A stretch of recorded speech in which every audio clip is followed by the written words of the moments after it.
Bwana Yesu asifiwe, mtu wa Mungu. Karibu tena katika kipindi hichi. Ni majira mengine tena ambayo tunaendelea kula na kunywa mezani pa Bwana. Nikukaribishe tena katika ujumbe huu mzuri ambao Bwana ameandaa kwa ajili yako. Ujumbe wa leo, mkabidhi Bwana maisha yako ili akusaidie. Huu ni ujumbe ambao umepata kibali tena kwa siku ya leo, na ujumbe huu ni mahususi kwa ajili yako. Ujumbe huu ni kwa ajili ya kukusaidia na kukupa maelekezo kwamba peke yako huwezi, peke yako hutaweza. Kwa hiyo, mkabidhi Bwana maisha yako, mkabidhi Bwana njia zako ili akusaidie. Lakini sasa wakati tunaanza katika ujumbe huu, kumkabidhi Bwana maisha yako ni kufanyeje?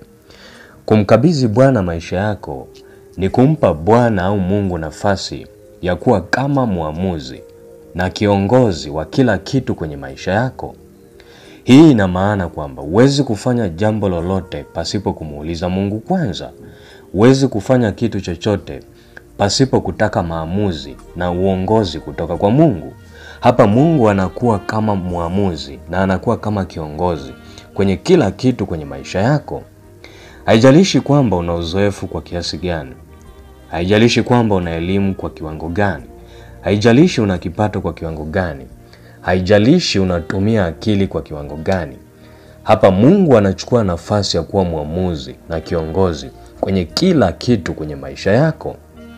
Kwa hiyo kumkabidhi Bwana maisha yako katika ujumbe huu wa leo ni kumpa Bwana au Mungu nafasi ya kuwa kama muamuzi na kiongozi kwenye kila kitu kwenye maisha yako. Na mstari ambao tunasimamia kwenye somo hili ni Zaburi 37 mstari wa 5. Zaburi sura ya 37 mstari wa 5. Biblia inasema hivi: mkabidhi Bwana njia yako, pia umtumaini naye atafanya. Mkabidhi Bwana njia yako, pia umtumaini naye atafanya. Lakini pia ukisoma ile Mithali 3:5, Biblia inasema hivi: mtumaini Bwana kwa moyo wako wote, wala usizitegemee akili zako mwenyewe. Nimekusomea maandiko mawili kwa ajili ya kuambatanisha. Viko vitu viwili ambavyo nataka uvione pale. Tunazungumzia habari ya kumkabidhi Bwana njia zako. Tunazungumzia habari ya kumkabidhi Mungu maisha yako. Katika kumkabidhi Bwana maisha yako, unampa nafasi ya kuwa muamuzi na kiongozi kwenye kila jambo. Lakini katika hali hiyo ya kumkabidhi Bwana njia yako, lazima umtumaini. Huwezi kumkabidhi Bwana njia yako kama umwamini. Huwezi kumkabidhi Bwana njia zako kama umtumaini. Kwa vitu hivi vinaenda pamoja. Kwenye kumkabidhi Bwana njia yako, lazima umtumaini kwanza. Kwenye kumtumaini Bwana ndipo ambapo utaweza kumkabidhi njia zako. Kwa hiyo, mkabidhi Bwana njia yako, pia umtumaini naye atafanya. Kwa kiwango kile ambacho unamtumaini Bwana, ndicho kiwango hicho utamkabidhi maisha yako. Lakini ile Mithali 3:5 tunashauriwa kwamba kwenye habari ya kumtumaini Bwana, tunatakiwa tumtumaini Bwana kwa moyo wote na wala tusizitegemea akili zetu wenyewe. Kwa hiyo, tumia mstari huu, utakusaidia. Kabidhi Bwana njia zako zote, usizitegemea akili zako mwenyewe, na Mungu atakusaidia. Sasa kulingana na ujumbe ambao huu tunauzungumzia siku ya leo, nimezungumza habari ya Mungu kuwa kiongozi na kuwa muamuzi kwenye kila jambo unalofanya. Mruhusu Mungu achukue nafasi ya uongozi. Mruhusu Mungu achukue nafasi ya kukushauri. Mruhusu Mungu achukue nafasi ya kukupa mwongozo na kukupa maamuzi na kutoa maamuzi kwenye kila jambo unalofanya. Biblia inatuambia kwamba Mungu atatushauri na kutuonyesha njia ambazo tutaziendea pale ambapo jicho lake likitutazama. Lakini pia sehemu nyingine anasema njia zake na mawazo yake si kama njia zetu na mawazo yetu. Kama vile mbingu zilivyo juu kuliko ardhi, ndivyo njia zake na mawazo yake yalivyo juu. Kwa hiyo, tunatakiwa tutumie njia za Mungu, tunatakiwa tutumie mawazo ya Mungu ili tupate kufanikiwa, ili tupate kustawi. Akili zimeumbwa ili tuzitumie, lakini tusizitegemee. Tegemeo lako lote liwe kwa Mungu aliyekuumba. Sasa katika nafasi hii ya kumpa Mungu kiongozi au muamuzi katika maisha yako, Lazima wakati unataka maelekezo kutoka kwake, utamuuliza maswali. Kwa hiyo yako maswali mbalimbali ambayo unaweza kumuuliza Mungu kwa lengo la kutaka Mungu awe kiongozi, kwa lengo la kutaka Mungu kuwa mwamuzi kwenye kila jambo. Na nitakutolea mifano mbalimbali kwenye Biblia, tukianza na mfano wa Daudi.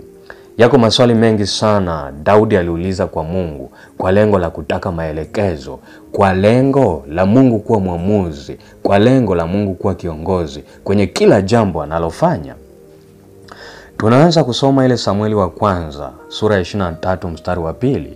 Samueli wa kwanza sura ya 23 mstari wa 2. Biblia inasema hivi: basi Daudi akamuuliza Bwana kusema, je, niende nikawapige Wafilisti? Naye Bwana akamwambia Daudi, nenda ukawapige. Yako maelezo mengine pale yanaendelea, lakini nataka kukupa ufafanuzi huu upate kuelewa. Swali hili ambalo Daudi amemuuliza Bwana, anamaanisha Mungu, katika hii vita nataka uwe kiongozi, nataka uwe mwamuzi kwenye vita hii. Kwa hiyo napigana vita kulingana na maelekezo ambayo yanatoka kwako. Napigana vita hii kulingana na mwongozo ambao unatoka kwako. Kwa hiyo nakupa nafasi ya kuwa mwongozo, nakupa nafasi ya kuwa mwamuzi kwenye vita hii. Na wewe, iko vita yoyote ambayo unapitia, liko jambo lolote ambalo linakusumbua, nenda mbele za Mungu, muulize Mungu maswali. Unavyomuuliza Mungu swali, kwenye vita hii tokaje? Kwenye vita hii napambanaje? Maana yake nataka Mungu uwe muamuzi, nataka Mungu uwe kiongozi kwenye vita hii. Nitafanya kulingana na maelekezo yako, nitafanya kulingana na utaratibu wako. Na tunajua kwamba Mungu akiwa upande wako, hakuna kitakachokuwa juu yako. Kwa unafanya kila kitu kulingana na maelekezo ya Mungu. Ukifanya kila kitu kulingana na maelekezo ya Mungu, una uhakika kushinda 100%. Maana unatumia njia zake, si njia zako. Unatumia mawazo yake, si mawazo yako. Unatumia mawazo yake, si mawazo yako. Kwa hiyo una uhakika 100% ya kushinda kwenye vita unayopitia. Kwa hapa Daudi alikuwa anauliza, je, niende nikawapige Wafilisti? Maana yake nataka maelekezo kutoka kwako. Nataka uwe kiongozi kwenye hii vita. Nimekupa nafasi ya kuwa mwamuzi kwenye vita hii.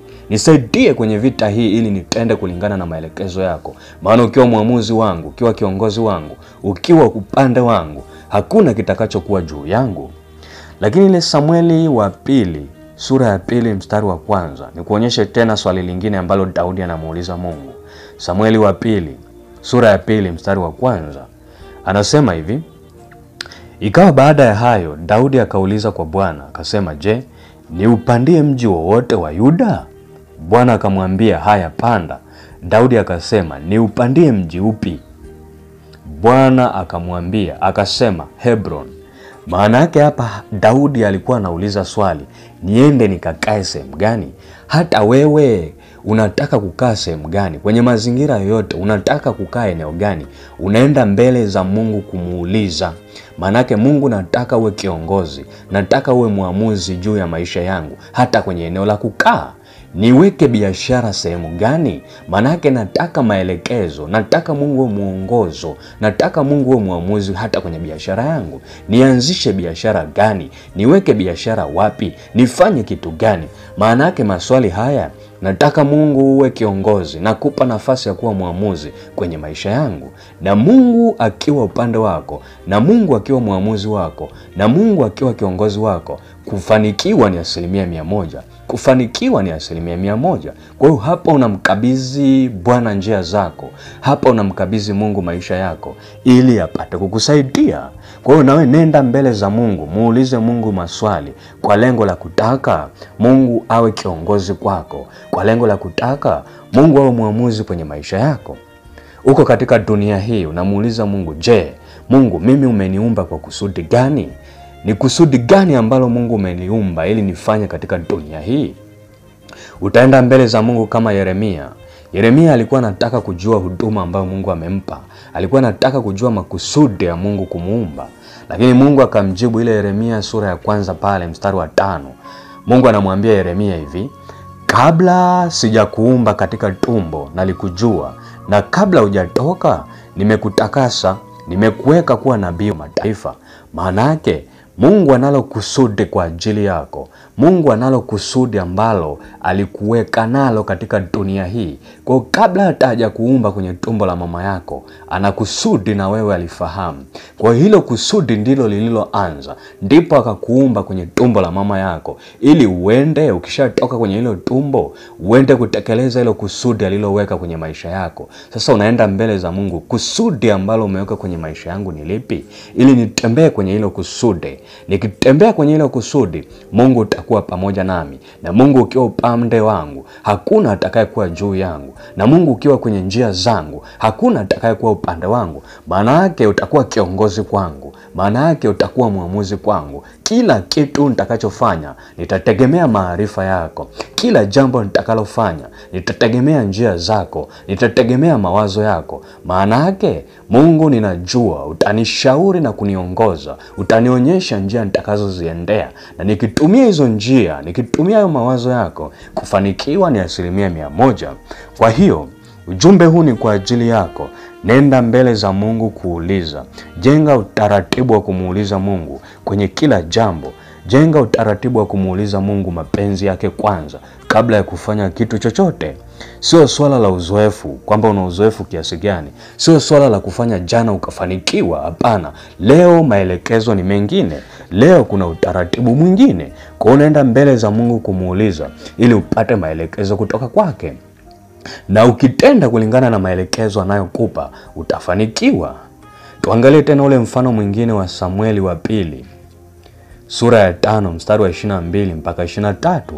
Hapa tunaendelea kuangalia maswali ambayo Daudi alikuwa anamuuliza Bwana kwa ajili ya kutaka mwongozo, kwa ajili ya kutaka maelekezo, kwa ajili ya kutaka Mungu kuwa kiongozi na muamuzi juu ya maisha yake. Hii Samueli wa pili sura ya 5 mstari wa 22 mpaka 23, Biblia inasema hivi: lakini wakapanda hawa Wafilisti tena mara ya pili, wakajitawanya bondeni mwa Warefai. Naye Daudi alipouliza kwa Bwana alisema, usipande, zunguka nyuma yao, ukawajie huko mbele ya miforosadi. Manake hapa Daudi anauliza mbele za Mungu juu ya vita hii ya Wafilisti. Haijalishi jana nilipigana nao nikawashinda. Haijalishi juzi nilipigana nao nikawashinda. Haijalishi uzoefu wangu wa kupambana na Wafilisti. Kwenye jambo hilo hilo, nataka maelekezo kutoka kwa Mungu. Nataka njia za Mungu. Nataka mwongozo kutoka kwa Mungu. Kwa haijalishi jana nilifanya biashara nikafanikiwa. Haijalishi jana nilitumia mbinu fulani nikastawi. Hapana. Leo kuna maelekezo mengine. Kwa hiyo ujumbe huu unatusaidia kujenga desturi ya kwenda mbele za Mungu, kuuliza kila kitu. Na ukiuliza ili upate ushindi mkubwa, utapata maelekezo kutoka kwa Mungu. Na ukitenda kulingana na maelekezo yake, utakuja kufanikiwa. Tunaona hapa Daudi alikuwa anapambana na Wafilisti miaka na miaka. Lakini maelekezo kila siku alikuwa anauliza mbele za Mungu. Na Mungu alikuwa anampa maelekezo mengine. Tunaona katika hii Samueli wa pili sura ya 5 mstari wa 22 mpaka 23, tunaona hapa Daudi anaambiwa leo usipande. Maana yake maelekezo ya leo ni tofauti na ya jana. Jana ulivyopambana sivyo utakavyopambana leo. Kwa hiyo leo usipande kama jana ulivyopanda. Hapana, leo zunguka nyuma yao, ukawajie huko mbele ya miforosadi. Manake maelekezo ya leo si sawa na maelekezo ya jana. Sasa ushindi kwenye hiyo vita unategemea kufuata maelekezo kwa Mungu. Umefuata maelekezo kwa kiwango gani? Umepatia maelekezo ya Mungu kwa kiwango gani? Umetenda vyema kwa kiwango gani? Maana ukitenda vyema hutapata kibali. Manake ukipata kibali, Mungu anakuwa upande wako. Akiwa upande wako, hakuna kitakachosimama juu yako. Maanake sasa ujumbe huu unatusaidia kwamba nenda mbele za Mungu kwa kuuliza. Tafuta Mungu kuwa kiongozi na muamuzi juu ya kila jambo unalofanya, nao utafanikiwa. Maelekezo ya leo si sawa na maelekezo ya jana, na maelekezo ya leo hayatakuwa sawa sawa na maelekezo ya kesho. Manake tuwe na utaratibu wa kwenda mbele za Mungu kumuuliza kwenye kila kitu, hata kama ni jambo hilo hilo, hata kama ni kitu hicho hicho. Uliza mbele za Mungu, tafuta uso wa Mungu kama kiongozi na muamuzi juu ya maisha yako. Kwa hiyo mkabidhi Bwana maisha yako, naye atakusaidia. Lakini pia tumalizie ile Kutoka sura ya 33 mstari wa 16. Hapa tunamuona Musa wakati anawaongoza wana wa Israeli. baada ya Mungu kusema kwamba hatashuka atembee pamoja nao, maana anasema akishuka atawaangamiza. Hao ni watu wenye shingo ngumu. Kwa hiyo Mungu akasema hataenda pamoja nao. Lakini Kutoka 33:16 Musa anasema, kwa maana itajulikanaje kuwa nimepata neema mbele zako, mimi na watu wako? Sio kwa sababu unakwenda pamoja nasi, hata mimi na watu wako tutatengwa na watu wote walio juu ya uso wa nchi. Manake Mungu katika safari hii, Mungu katika jambo hili siwezi kufanya usipokuwa pamoja nami. Kwa hiyo tafuta Mungu kuwa pamoja nawe kwanza kwenye jambo lolote, nao utafanikiwa. Musa alikataa kwenda na wana wa Israeli peke yake. Musa alikataa kwenda na wana wa Israeli kwa kupewa maelekezo au kwa kuambatana na malaika. Alisema no, Bwana nataka uende pamoja nami. Bwana nataka uwe pamoja nami. Mungu nataka uwe upande wangu, ili neema yako ijulikane. Hata jambo likitendeka, neema yako itaonekana, maana Mungu utakuwa upande wangu. Kwa hiyo haijalishi dunia yote imenitenga, haijalishi kila mtu amenitenga, haijalishi ndugu zangu amenitenga, haijalishi marafiki zangu wa karibu wamekuwa mbali nami. No, nikitenda pamoja na wewe, nikitenda kulingana na maelekezo yako, nikitenda kulingana na uamuzi wako, neema yako lazima ijulikane. Watajua si mimi niliyetenda kwa uwezo wangu, bali Mungu upande wangu, bali Mungu pamoja nami. Kwa hiyo tafuta Mungu kwa upande wako kwanza. Tafuta Mungu kwa kiongozi na muamuzi kwenye jambo lolote kabla hujalitenda, na Mungu atakusaidia. Kwa ujumbe huu, mkabidhi Bwana maisha yako ili akusaidie, maana peke yako hutaweza. Asante Yesu, asante Mungu. Ujumbe huu tena kwa ajili ya watoto wako. Ni matumaini yangu kwamba watoto wako wamepata kitu. Ni matumaini yangu kwamba ujumbe huu tena utawasaidia.